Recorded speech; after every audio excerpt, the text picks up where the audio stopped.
Melissa. I'm sorry. Hindi ko naman gustong saktan ka eh. Mainit lang ulo ko.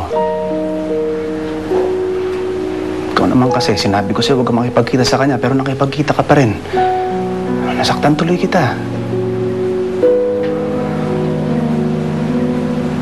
Pangako ko sa'yo, hindi na kita sasaktan ulit. Pero sana ipangako mo naman na hindi ka na makikipagkita kay Arman.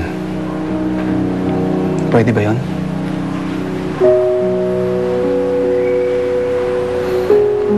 Salamat.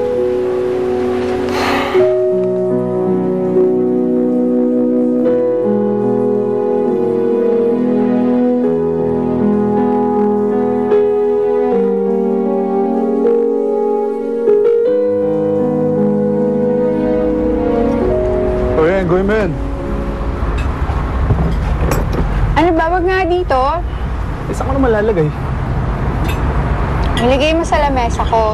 Ilagay mo sa incoming files, tapos pag nagawan ko na ng report, kuhanin mo sa outgoing files. Okay? Dami ng mga arte niyan. Mas madali kapag ka ganun, maayos ang trabaho. Pag malinis ang desk, ikaw, tuwing dadaan ako sa desk mo para ako nakakita ng basurahan.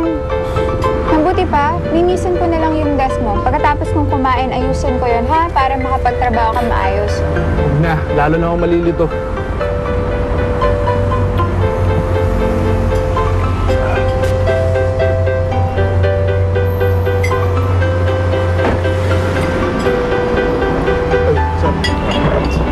Sir. Balita na kay Charity. Wala pa, sir. Yung report na pinagagawa ko sa inyo. Ito, sir. Gagawin pala na Rosalie. Kakabigay lang niya sa akin, sir. Kaya wala nangyayari dyan sa trabaho nyo. Wala kayong ginawa kundi magligawan. Let's go.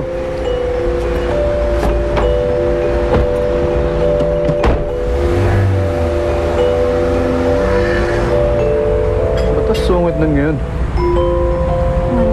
Siguro dahil hindi pa nahanap si Charity. Wala kasing ginawa, kundi ligawan ako eh. Ayusin mo na yan. Ano? Kapal ang mukha mo.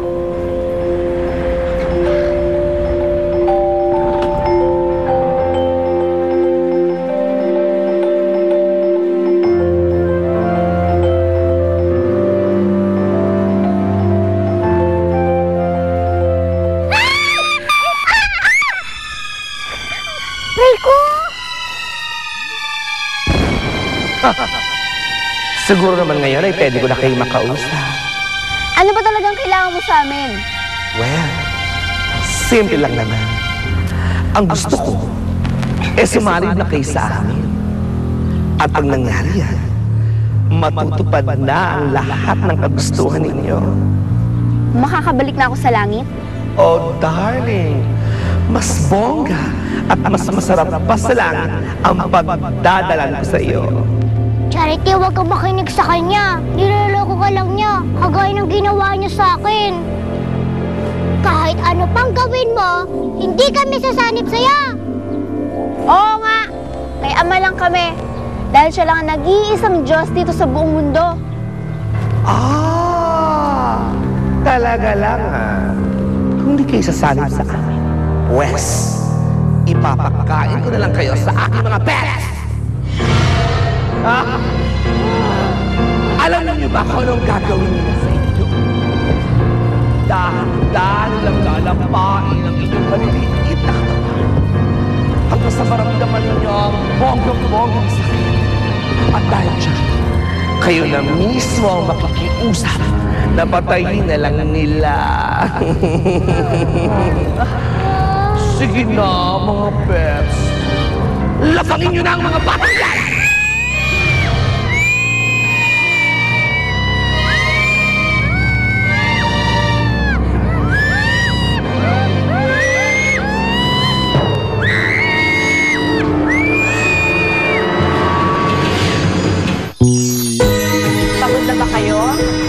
Hanapin ang daan? Gusto niyo bang malaman ang daan papuntang langit? Ale, alam mo ba yung daan papuntang langit? Ay, oo, alam ko. Sigurado pa talaga ba tayo? Ito yung daan papuntang langit. Baka shortcut yun. Gaya ng sinabi ng babae. Landaang papuntang langit. Dapat daang mahirap. 1,